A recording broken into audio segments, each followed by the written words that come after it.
want to touch on Carlos Sainz. I mean, we're in like his Sainz bad boy era. Like he knows he's not gonna be with Ferrari next year. Yeah, There's nothing he can do about it. So he's just driving a car. He's not driving a red Ferrari.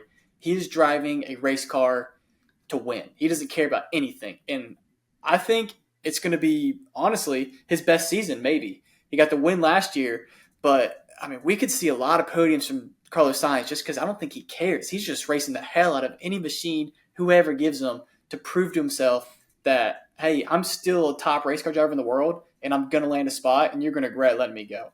Because we saw that with yeah, him and Leclerc kind of.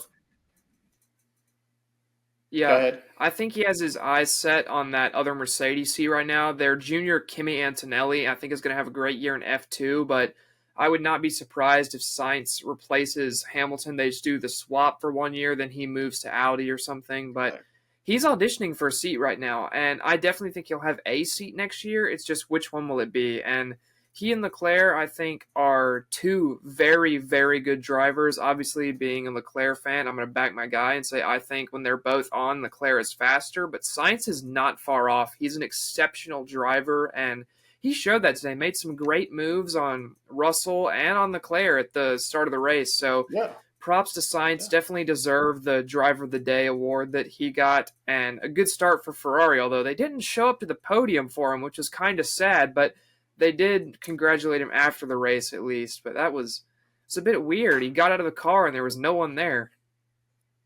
Yeah, I think it's gonna be a very weird, awkward situation, especially if he continues to win and do better than Leclerc.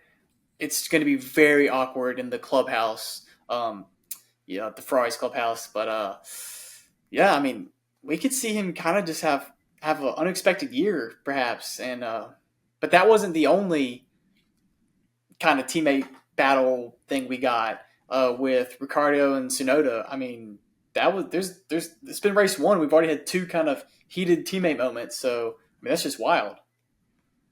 Yeah, if you would have asked me before the season, okay, which two teammates are going to fight at race one, Ricardo and Sonoda would have probably been second last on my list ahead of only Bottas and Joe. So to see them go at it immediately, Sonoda with this almost amateur level hot headedness after a driver swap with him and Ricardo to try to get Ricardo to chase after Magnussen. Then Sonoda got super upset, freaked out on the radio. It was like rookie Yuki Tsunoda was back with him absolutely freaking out. I think he knows there's pressure there that he could be competing with Daniel for that second Red Bull seat. But the dive bomb on the cooldown lap that's amateur hour stuff. It's Yeah, inexcusable.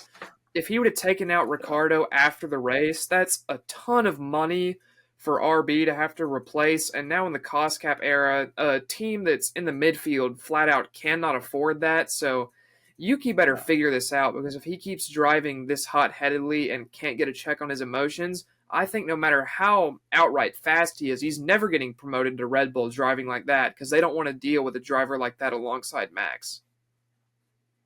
No, I agree. Um, yeah, so the race itself is kind of boring, but some interesting stories developing before our eyes kind of throughout the first few weeks of the season that we can keep an eye on going into Saudi Arabia.